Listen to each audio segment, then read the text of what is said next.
Bienvenue sur le podcast de Philippe. Aujourd'hui, on va se plonger dans un sujet qui nous concerne tous un petit peu. C'est le marché du travail. Pour les seniors, on va comparer la France et le Canada. Mmh.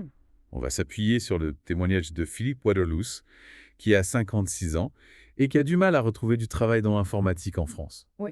Est-ce que cette difficulté est un symptôme d'un problème plus large? On va décortiquer les initiatives des deux pays D'accord, pour comprendre ce qui marche, ce qui coince, et puis quelles leçons on peut en tirer. absolument. N'hésitez pas à vous abonner à la chaîne YouTube pour ne pas rater les prochaines discussions. Alors, prêt pour une plongée dans le monde du travail des seniors? Tout à fait prêt.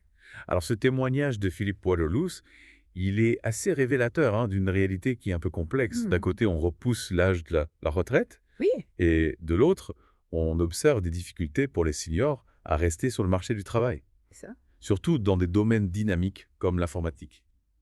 Exactement. Et c'est là que la comparaison France-Canada, elle devient super intéressante. Oui, je suis d'accord. Commençons par le Canada. Mmh.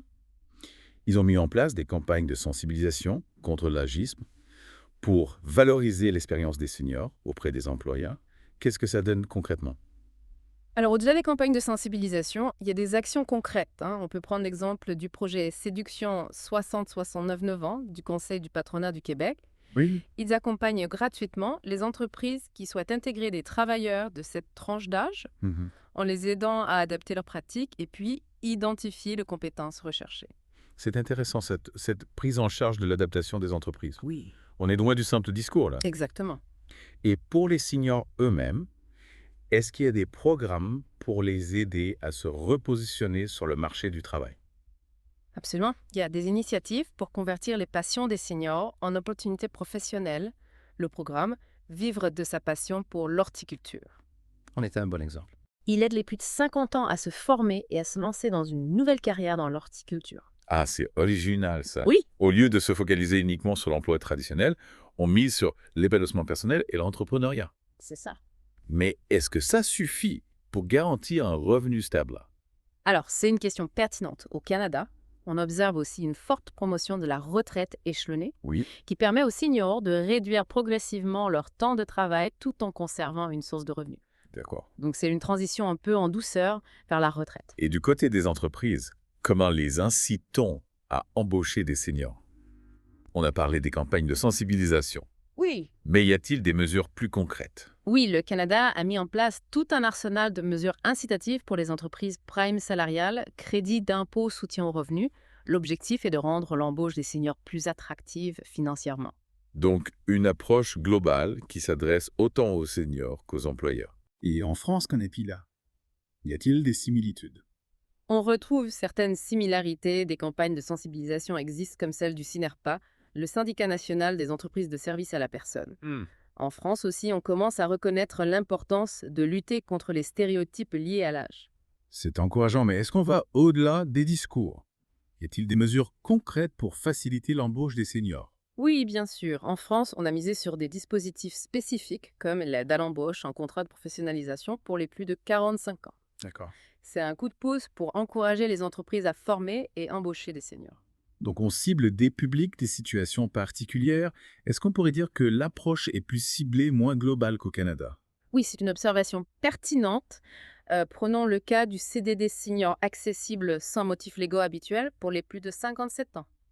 Oui. C'est une mesure qui vise à faciliter l'embauche des seniors en fin de carrière, mais elle ne s'attaque pas vraiment aux causes profondes de l'agisme en entreprise. Alors que le Canada semble miser sur un changement de mentalité plus profond. Exactement.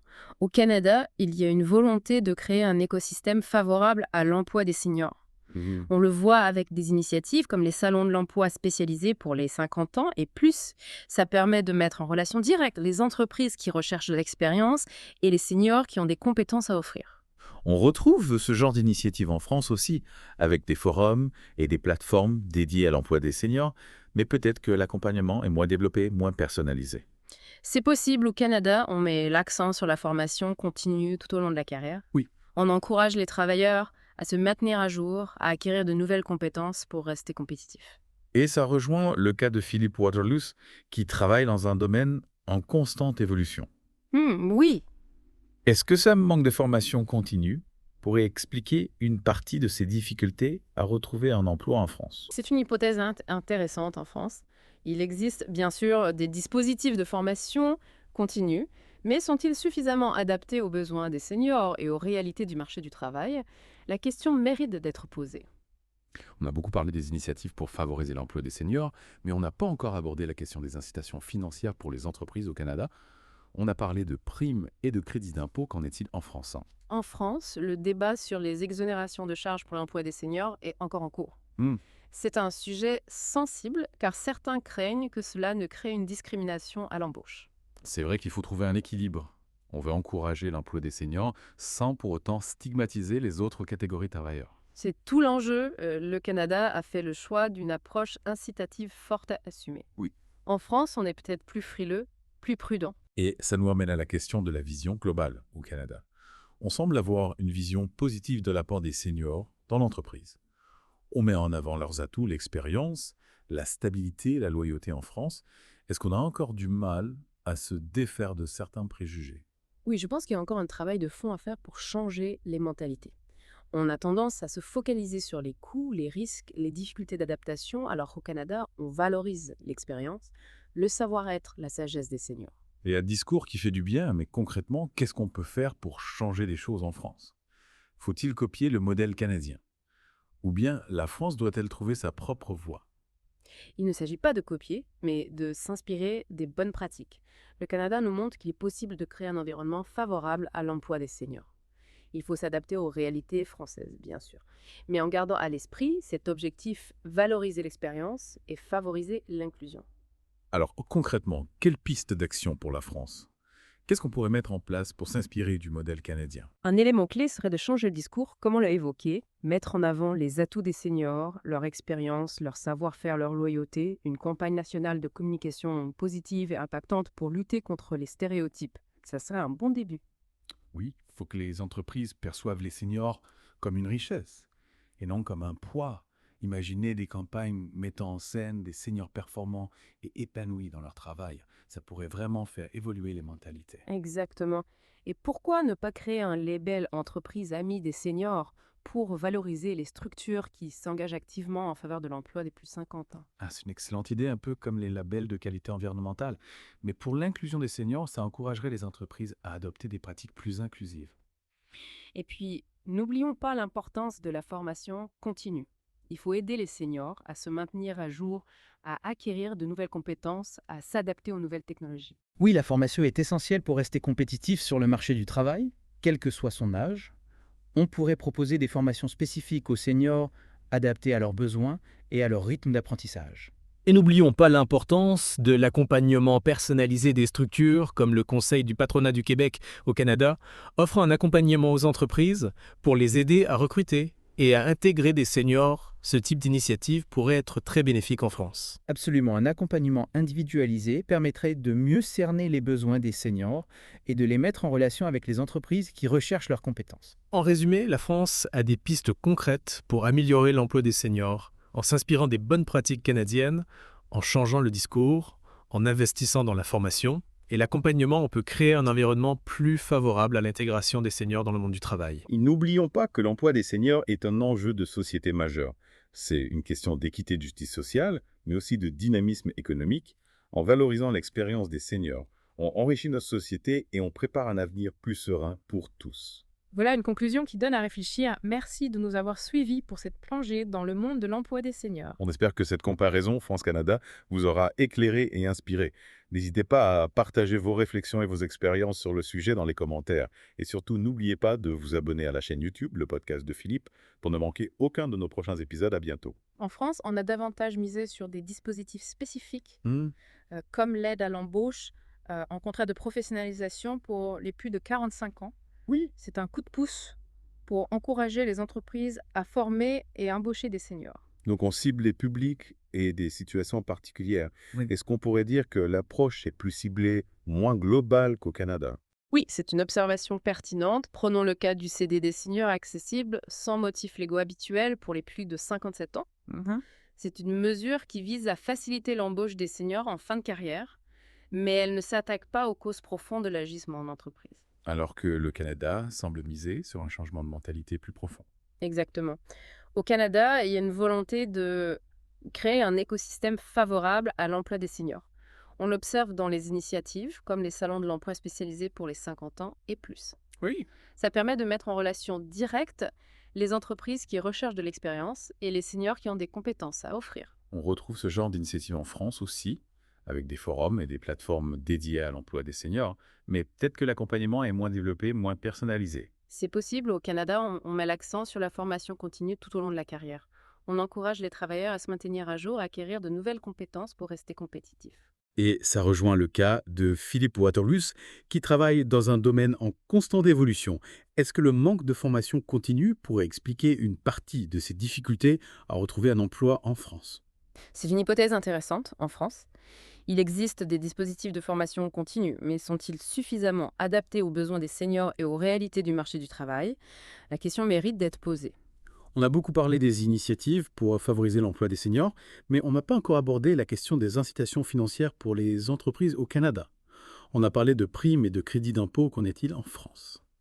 En France, le débat sur les exonérations de charges pour l'emploi des seniors est encore en cours.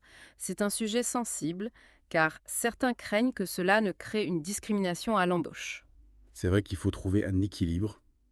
On veut encourager l'emploi des seniors sans pour autant stigmatiser les autres catégories de travailleurs. C'est tout l'enjeu. Le Canada a fait le choix d'une approche incitative fort assumée en France. On est peut-être plus frileux, plus prudent. Et ça nous amène à la question de la vision globale au Canada. On semble avoir une vision positive de l'apport des seniors dans l'entreprise. On met en avant leurs atouts, l'expérience, stabilité, la loyauté en France. Est-ce qu'on a encore du mal à se défaire de certains préjugés? Oui, je pense qu'il y a encore un travail de fond à faire pour changer les mentalités. On a tendance à se focaliser sur les coûts, les risques, les difficultés d'adaptation, alors qu'au Canada, on valorise l'expérience, le savoir-être, la sagesse des seniors. C'est un discours qui fait du bien, mais concrètement, qu'est-ce qu'on peut faire pour changer les choses en France? Faut-il copier le modèle canadien? Ou bien la France doit-elle trouver sa propre voie? Il ne s'agit pas de copier, mais plutôt de s'inspirer. Vous voyez? Mhm. Le Canada nous montre qu'il est possible de créer un environnement favorable. Oui, À l'emploi des seniors, il faut s'adapter aux réalités françaises, bien sûr. bien sûr. Mais en gardant en tête cet objectif, valoriser l'expérience et puis favoriser l'inclusion. Alors, concrètement, quelle piste d'action pour la France?